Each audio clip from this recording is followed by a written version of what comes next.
ഓം ബിർളയും കൊടിക്കുന്നിൽ സുരേഷും തമ്മിലുള്ള ഒരു മത്സരത്തിന് സഭ വേദിയാവുകയാണ്. നമുക്ക് ഏവർക്കും അറിയാവുന്ന ഒരു കാര്യം, BJP സംബന്ധിച്ചിടത്തോളം ഒറ്റയ്ക്ക് കേവല ഭൂരിപക്ഷം ഇല്ല എന്നുള്ളതാണ്. അതുകൊണ്ട് തന്നെ ഭരണപക്ഷ മുന്നണിയിൽപ്പെട്ട ഏതെങ്കിലും ഒരാൾ പ്രതിപക്ഷ നിരയ്ക്ക് അനുകൂലമായി വോട്ട് ചെയ്താൽ അത് തന്നെ ഭരണപക്ഷ മുന്നണിയിലുള്ളവർക്ക് ഒരു തലവേദനയാവും, ആ നാണക്കേടാകും എന്നുള്ളതാണ് ഏറ്റവും രസകരമായ കാര്യം. കാരണം ഭരിക്കുന്ന മുന്നണിയുടെ കെട്ടുറപ്പിനെ ആയിരിക്കും അത് ചോദ്യം ചെയ്യുക.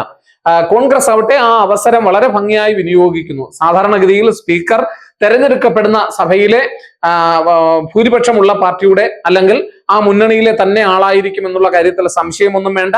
കാരണം അവരാണല്ലോ ഭൂരിപക്ഷം ഉണ്ടാവുക. സിമ്പിൾ മെജോറിറ്റിയുടെ അടിസ്ഥാനത്തിൽ അഥവാ കേവല ഭൂരിപക്ഷത്തിന്റെ അടിസ്ഥാനത്തിലാണ് സ്പീക്കറെ തെരഞ്ഞെടുക്കുന്നത്. അത് പ്രകാരം ഇപ്പോൾ BJP നിശ്ചയിക്കുന്ന ആളെ തന്നെയാകും, അല്ലെങ്കിൽ NDA മുന്നണി നിശ്ചയിക്കുന്ന ആൾ തന്നെയാകും സ്പീക്കർ ആകും എന്നുള്ള കാര്യത്തിൽ വലിയ സംശയങ്ങളൊന്നും നമുക്കില്ല. എന്നാൽ അവിടെ നിന്ന് ഓരോട്ടെങ്കിലും ചോർന്ന് അത് കോൺഗ്രസ് മുന്നണിക്ക് അഥവാ ഇന്ത്യ മുന്നണിക്ക് ലഭിക്കുകയാണെങ്കിൽ അതൊരു പക്ഷേ വലിയ ചർച്ചകൾക്ക്, അതൊരു പക്ഷേ വലിയ ഒരു മൈലേജ് കോൺഗ്രസ് പാർട്ടിക്ക് കിട്ടും എന്നുള്ളത് കൊണ്ട് തന്നെയാണ് ജനാധിപത്യത്തിൽ ഇത്തരം കീഴ്വഴക്കങ്ങളും മത്സരങ്ങളും പ്രകടമാകുന്നത്. കോൺഗ്രസ് പാർട്ടി കീഴ്വഴക്കം അനുസരിച്ച് ഡെപ്യൂട്ടി സ്പീക്കർ പദവി തങ്ങൾക്ക് തന്നെ ലഭിക്കണം എന്ന് വാശി പിടിക്കുമ്പോൾ BJP അതൊരു തരത്തിലും വിട്ടുവീഴ്ചയ്ക്ക് തയ്യാറല്ല എന്ന് മാത്രമല്ല, ഡെപ്യൂട്ടി സ്പീക്കർ പദവി തങ്ങളുടെ ഘടകകക്ഷികൾക്ക് നൽകുന്നതിനെ കുറിച്ചും ആലോചിക്കുന്നുണ്ടെന്നുള്ള ചില ചെറിയ സൂചനകളും ഇപ്പോൾ പുറത്തു വന്നിട്ടുണ്ട്. ഏതാണ്ട് BJP അതുകൊണ്ട് തന്നെ ആയിരിക്കണം ഒരുപക്ഷെ ഡെപ്യൂട്ടി സ്പീക്കർ പദവി കോൺഗ്രസിന് അല്ലെങ്കിൽ പ്രതിപക്ഷ കക്ഷികൾക്കോ വിട്ടു നൽകാൻ തയ്യാറാകാത്തത്. എന്തുകൊണ്ടാണ് ഈ സ്പീക്കർ സ്ഥാനം ഇത്രയേറെ നിർണായകമാകുന്നത്? ഒരുപക്ഷെ മുന്നണിയുടെ ഭാഗമായി മത്സരിച്ച TDPയും JDUവും ഒക്കെ അഥവാ BJP മുന്നണിയുടെ ഏറ്റവും പ്രധാനപ്പെട്ട ഘടകകക്ഷികൾ ഈ TDPയും JDUവുമാണല്ലോ ഇപ്പോൾ. അപ്പൊ അവരൊക്കെ നിതീഷ് കുമാറും ചന്ദ്രബാബു നായിഡുവും ഒക്കെ ശക്തമായി സ്പീക്കർ സ്ഥാനത്തിന് വേണ്ടി വാദഗതി ഉന്നയിച്ചവരാണ്. എന്തുകൊണ്ടാണ് ഇത് ഏറ്റവും പ്രാധാന്യമാകുന്നത് എന്ന് നമ്മൾ അറിഞ്ഞിരിക്കുന്നത് നല്ലതാണ്. സ്പീക്കറാണ് പ്രധാനപ്പെട്ട രണ്ട് കാര്യങ്ങളിൽ തീരുമാനമെടുക്കുന്നത്. അതൊന്ന്, അദ്ദേഹം സഭയെ നിയന്ത്രിക്കുന്നു. സഭയിലെ മുഴുവൻ കാര്യങ്ങളും നിയന്ത്രിക്കുന്നത് സ്പീക്കറാണ്. ഒരംഗത്തെ സംബന്ധിച്ച് അദ്ദേഹം ഉപയോഗിക്കുന്ന ഭാഷ, അദ്ദേഹവുമായി ബന്ധപ്പെട്ട റൂളിംഗ്, സഭയുമായി ബന്ധപ്പെട്ട റൂളിംഗ്, ഇതെല്ലാം നൽകുന്നത് സ്പീക്കറാണ്.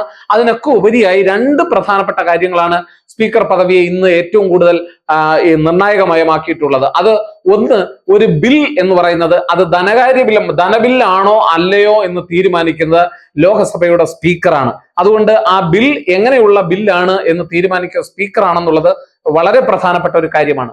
മറ്റൊന്ന്, 10ാം ഷെഡ്യൂൾ അനുസരിച്ച്, ഭരണഘടനയുടെ 10ാം ഷെഡ്യൂൾ അനുസരിച്ച് കൂറുമാറ്റപരമായി അയോഗ്യരാകുന്നവരെ പ്രഖ്യാപിക്കുന്നത് അത് ഭരണഘടനയുടെ റിവ്യൂവിന് സുപ്രീം കോടതി വിധേയമാണ്. അതായത് സുപ്രീം കോടതിക്ക് വിധേയമാണത് എങ്കിൽ കൂടിയും പ്രത്യക്ഷത്തിൽ ഒരാളെ, അതായത് ഞാൻ പറഞ്ഞു വന്നത്, ഒരാൾ കൂറുമാറിയാൽ അയാളെ അയോഗ്യനായി പ്രഖ്യാപിക്കുന്നതിനുള്ള അധികാരം സ്പീക്കർക്കുണ്ട്.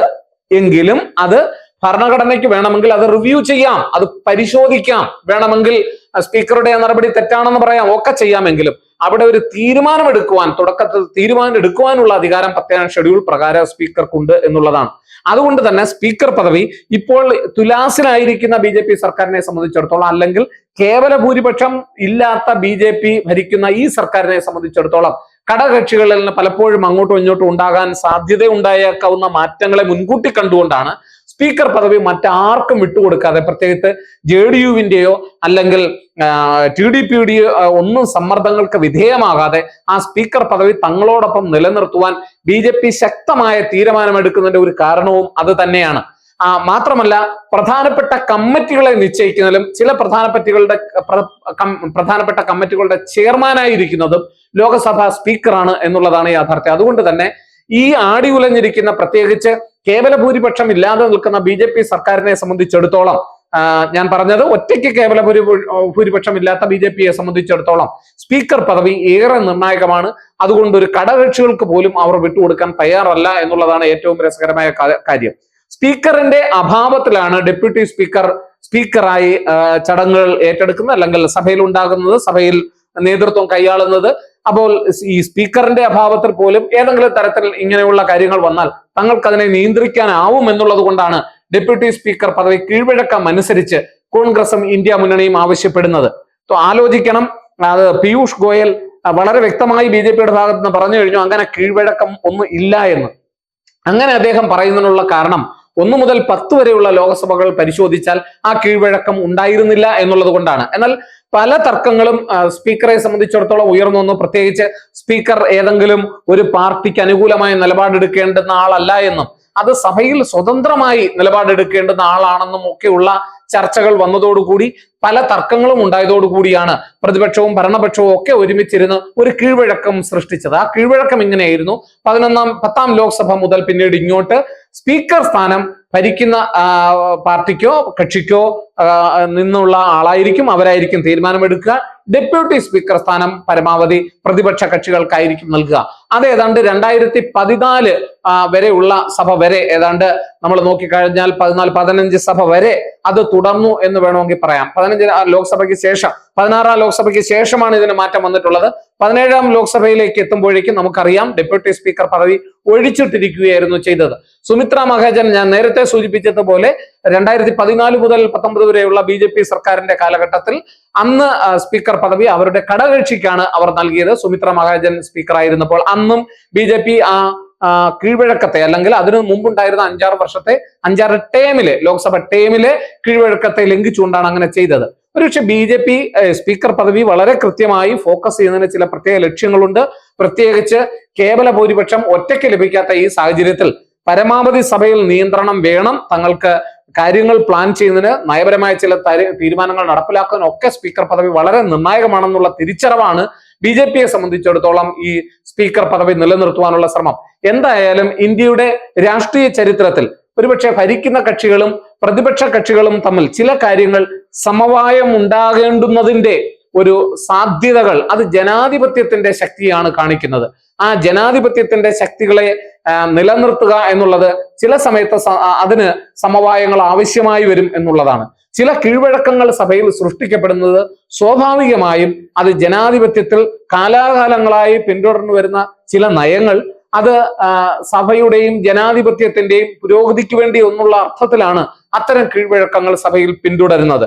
എന്നാൽ ചില സന്ദർഭങ്ങളിൽ, പ്രത്യേകിച്ച് കേവല ഭൂരിപക്ഷം ലഭിക്കാതെ വരുന്ന സാഹചര്യത്തിലും ഇങ്ങനെയുള്ള ചില പ്രത്യേക സന്ദർഭങ്ങളിലും ഒരുപക്ഷെ ഭരിക്കുന്ന പാർട്ടികൾ ഇത്തരം തീരുമാനങ്ങൾ എടുക്കുക സ്വാഭാവികമാണ്. കാരണം അത് അവരെ സംബന്ധിച്ചിടത്തോളം നിലനിൽപ്പിന്റെ ഒരു രാഷ്ട്രീയം കൂടിയാണ്. BJPയെ സംബന്ധിച്ചിടത്തോളം ഘടകകക്ഷികൾക്ക് പോലും തങ്ങളുടെ ഘടകകക്ഷികളായ TDPയും JDUവും സ്പീക്കർ സ്ഥാനം ആവശ്യപ്പെട്ടിട്ട് പോലും അത് നൽകാതെ അത് തങ്ങളുടെ കയ്യിൽ തന്നെ നിലനിർത്തുന്നതിന് BJPക്ക് വ്യക്തമായ അജണ്ടയുണ്ടെന്ന് ഞാൻ പറഞ്ഞു.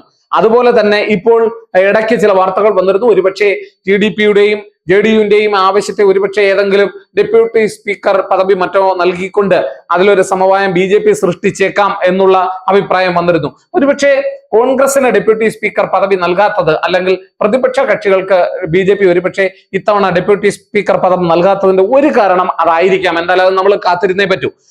കോൺഗ്രസിൽ നിന്ന് വളരെ വ്യക്തമായി മല്ലികാർജുൻ ഖാർഗെ ഉൾപ്പെടെയുള്ളവർ ഈ വിഷയവുമായി തീർച്ചയായിട്ടും ചർച്ച നടത്തിയിരുന്നു. BJP നേതൃത്വവുമായി ചർച്ച നടത്തിയിരുന്നു. തങ്ങൾക്ക് ഡെപ്യൂട്ടി സ്പീക്കർ പദവി വേണം, അതിൽ യാതൊരു വിധമായ വിട്ടുവീഴ്ചയ്ക്കും തയ്യാറല്ല എന്നാണ് അവർ അറിയിച്ചിരുന്നത്.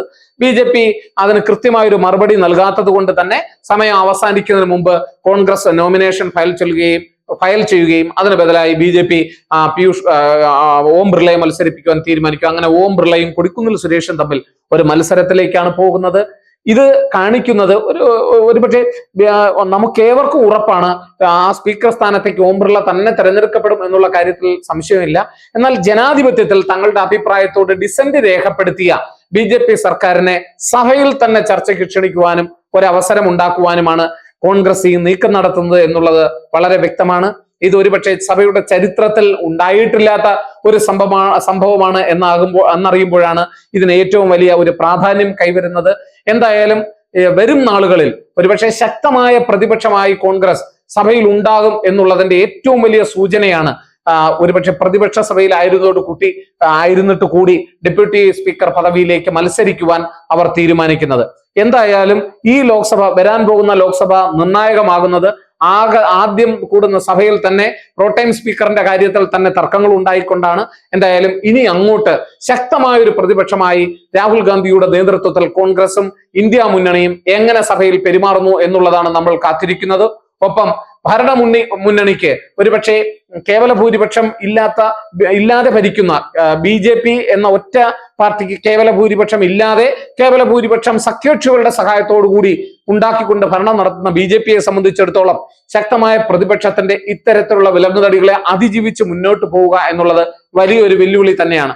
എന്തായാലും ഇതൊക്കെ ജനാധിപത്യത്തെ പുഷ്കലപ്പെടുത്തും, അല്ലെങ്കിൽ ജനാധിപത്യത്തിന് കൂടുതൽ ശക്തി പകരും എന്നുള്ള കാര്യത്തിൽ സംശയമൊന്നുമില്ല. ഒരു മത്സരം ആരോഗ്യപരമായ മത്സരമാണെങ്കിൽ തീർച്ചയായും അത് ജനാധിപത്യത്തിന്റെ ശക്തി തന്നെയാണ്.